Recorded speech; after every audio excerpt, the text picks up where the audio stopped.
teman-teman semua, sekarang kita telah memasuki modul ketiga yang akan membahas tentang bagaimana cara mengevaluasi informasi. Kriteria mengukur kualitas dan kelayakan informasi artikel jurnal. Dalam mengevaluasi sebuah karya ilmiah, ada 5 kriteria penting yang perlu diperhatikan untuk mengukur kualitas dan kelayakan dari karya ilmiah tersebut. 5 kriteria yang dimaksud yaitu 1. Peer review. Peer review merupakan kegiatan di mana sebuah karya ilmiah harus direview atau ditinjau terlebih dahulu sebelum dipublikasikan. Biasanya dalam kegiatan ini dilakukan oleh reviewer jurnal yang sudah ahli dalam bidang tersebut. Kemudian, bagaimana cara kita dapat mengetahui karya ilmiah tersebut sudah direview atau belum? Caranya adalah dengan menggunakan Allresearch. Allresearch adalah sebuah situs yang berisi bibliografi dan informasi penerbit lebih dari 300 terbitan berkala. 2. Author and authority atau kepengarangan. Pengarang dalam sebuah karya ilmiah dapat berupa per individu, kelompok, ataupun lembaga. Sebuah artikel yang baik yaitu memiliki latar belakang pengarang yang jelas, karena hal tersebut menunjukkan bahwa sebuah karya ilmiah dapat dipertanggungjawabkan isinya. Lalu, bagaimana sih cara kita untuk bisa memastikan latar belakang atau biografi pengarang? Caranya adalah kita bisa melakukannya secara online melalui website www.writers.net. 3. Accuracy atau keakuratan. Dalam sebuah karya ilmiah, penulis terkadang menggunakan kutipan.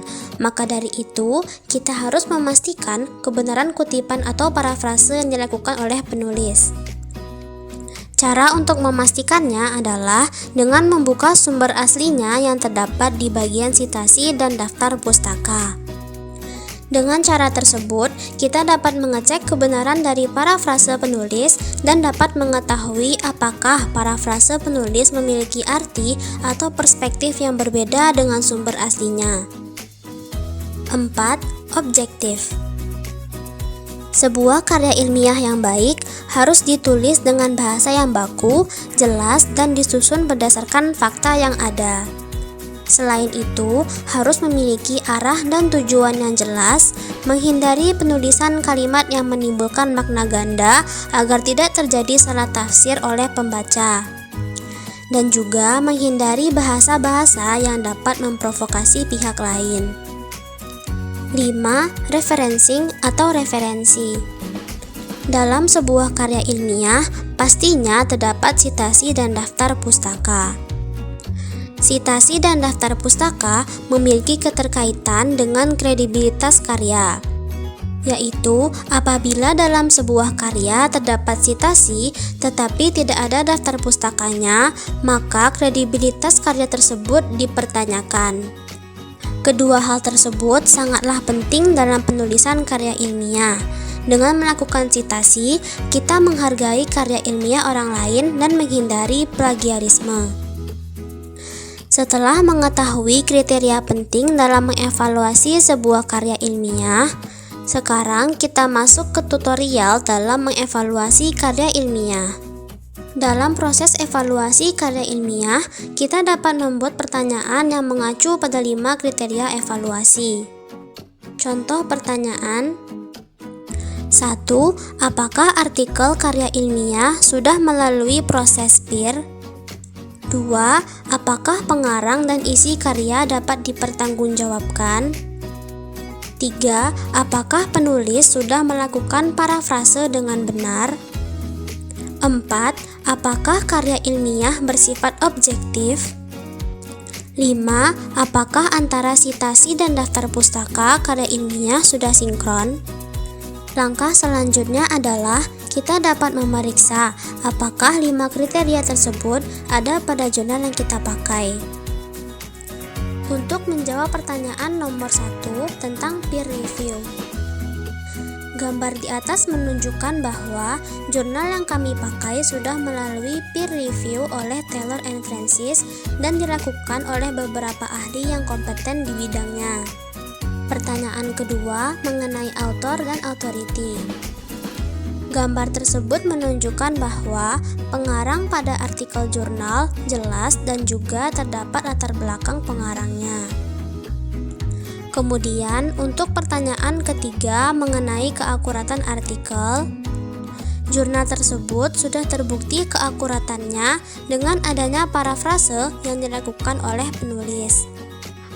Pertanyaan keempat, untuk keobjektifan jurnal dibuktikan dengan penggunaan kalimat dan bahasa yang jelas. Dan pertanyaan terakhir mengenai referensi. Gambar tersebut menunjukkan sinkronnya sitasi dan daftar pustaka. Keduanya ada dalam artikel jurnal tersebut, sehingga kredibilitas isinya sudah jelas. Nah, setelah mengetahui kriteria dan juga proses evaluasi pada artikel jurnal, sekarang kita akan membahas kriteria yang harus diperhatikan dalam mengevaluasi informasi yang bersumber dari website.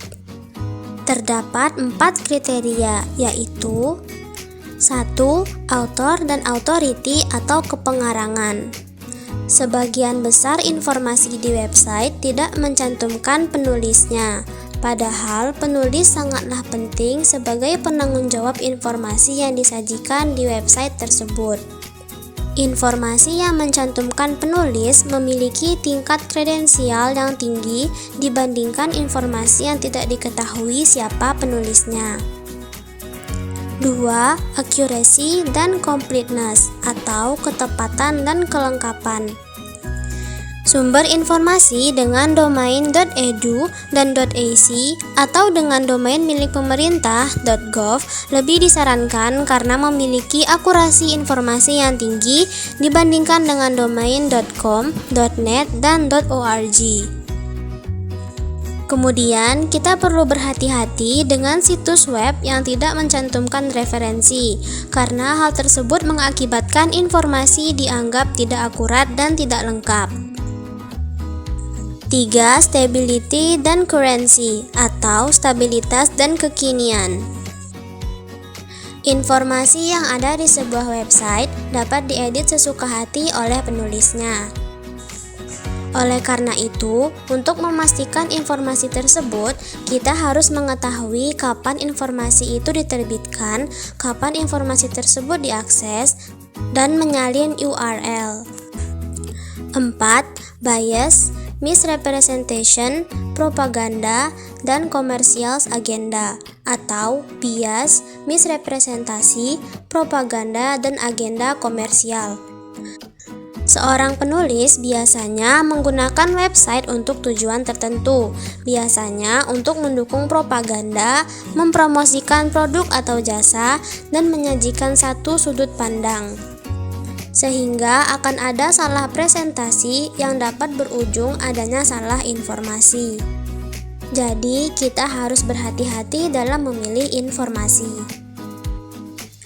Nah, sampai di sini dulu pembahasan kita di modul 3. Video modul 4 akan membahas tentang etika penggunaan informasi. Jadi, sampai bertemu di video selanjutnya ya.